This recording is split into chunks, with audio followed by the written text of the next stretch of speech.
Mais uma aula aqui nessa nossa jornada de mini aulas para ampliar o seu raciocínio clínico e agora para falar sobre histeria. Histeria, mas histeria na atualidade.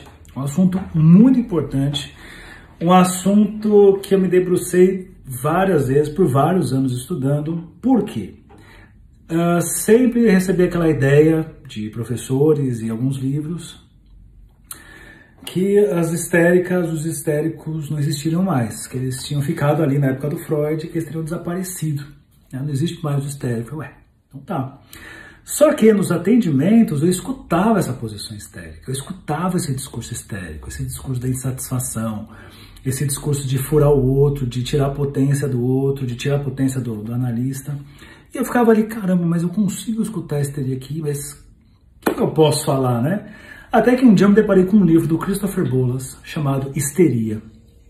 E ele já abre dizendo o seguinte, que ele escreveu esse livro porque ele estava preocupado com a quantidade de casos de pacientes borderlines, que ele dava aula numa faculdade, os estudantes da sua turma de psicologia, chegavam com os casos, ó, esse aqui é um borderline, e eu falava, cara, mas isso é uma histeria, que borderline, aonde que isso é borderline?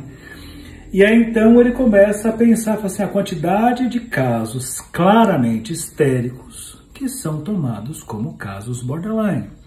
É claro que nós não podemos esquecer que a histeria ela tem uma questão teatral, né, de uma certa cópia, de espelhamento de adoecimentos, de modalidades de sofrimento da sua época.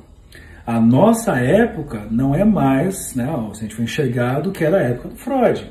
Então a histeria não vai estar igualzinha na época do Freud, vai estar diferente, mas os seus elementos básicos, como por exemplo, o desejo insatisfeito, colocar o outro no lugar de impotência, né, de seduzir o outro para depois dizer assim, você não serve para me tratar, isso continua presente. E essa foi uma das grandes descobertas, o alívio, assim, tipo assim, poxa, existe um autor falando algo que eu sentia na clínica e que eu não encontrava respaldo, não encontrava base para sustentar essa minha percepção.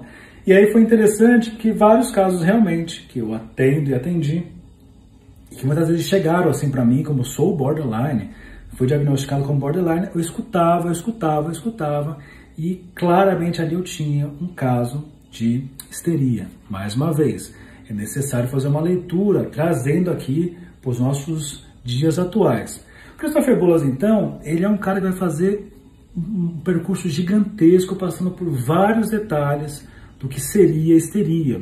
Então, ele não vai fazer uma simples leitura da relação da histeria com a questão do pai, de ser uma pessoa terceira excluída. De fato tem isso.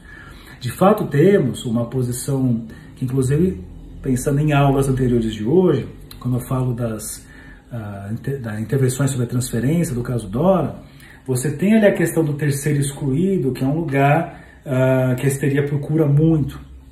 É um lugar que o Násio, que eu também comentei aqui hoje, ele fala de um certo eu-tristeza da histeria. O que seria isso, né? O histérico e histérica, meio que eles buscam repetir uma relação em que eles são excluídos. Então, vou imaginar que a pessoa se interessa por alguém que já é comprometido, seduz, essa pessoa que é comprometida, começa a se interessar por ela, né, por essa pessoa histérica da história, e começa toda uma questão de uma sedução e coloca essa pessoa no lugar de super valorização. Então, vamos imaginar assim, eu estou no relacionamento que minha parceira não me valoriza mais. Aí chega essa pessoa histérica que vai me hipervalorizar, nossa, mas um cara incrível que nem você, que cara legal, blá, blá, blá. E eu fico assim, caramba, olha o quanto essa pessoa me quer, essa pessoa nem liga pra mim. E aí eu fico todo seduzido por essa pessoa. E aí então quando eu resolvo, sei lá, quero então você, quero ficar com você, quero abrir mão de tudo para ficar com você. E existe um certo mal entendido, porque histéricos são neuróticos e os neuróticos criam maus entendidos. Tem um certo mal entendido, esse mal entendido a pessoa desaparece ou não é bem assim, enfim. O fato é que isso aqui vai dar uma confusão, né?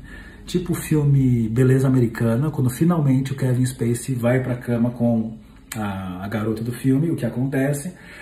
Alguma coisa acontece que não dá certo ali, e aí então essa pessoa retoma a sua relação E aí chega, né, o histérico, a histérica, dizendo assim, tá vendo? No fim das contas, você só queria ficar com essa pessoa o tempo todo, você não quis ficar comigo.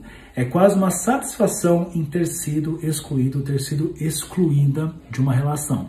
Então, essa posição de um eu primeiro encorajado, que vai seduzir, depois de ser rejeitado, vem pro eu tristeza, isso é uma dinâmica muito comum, pensada dentro da ideia do triângulo edípico, né? Agora, o que o Bolas faz? Ele vai além.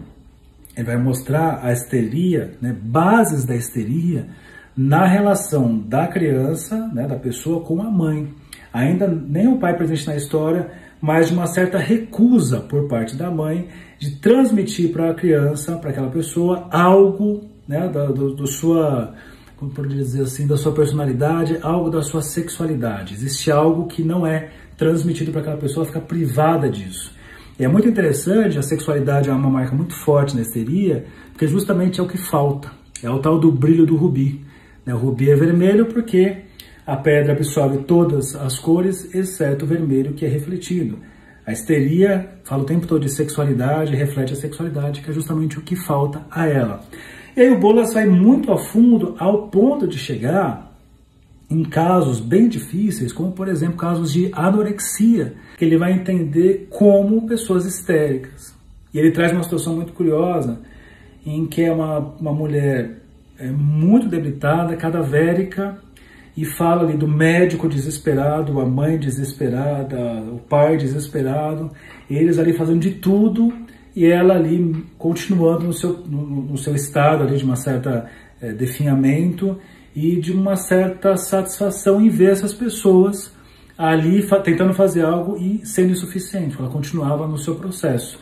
E ele fala, claro, o trabalho que foi feito em cima, mas é interessante, não que todo caso seja isso, mas fazer essa leitura da anorexia como sendo uma modalidade da histeria para pensar situações nos tempos atuais. Então é isso, eu tenho um curso falando sobre isso, que é o Histeria, em que eu trabalho o livro do Christopher Bolas, foi um grupo de estudo, então assim, trabalhei muita coisa desse livro, foi bem trabalhoso, foi muito rico. Você pode estudar comigo, ou você não precisa estudar comigo necessariamente, você pode adquirir o livro do Christopher Bolas e estudar. Mas se prepare, porque o livro é muito denso, muito criativo, e o Bolas tem uma coisa que eu acho interessante, ele articula vários autores.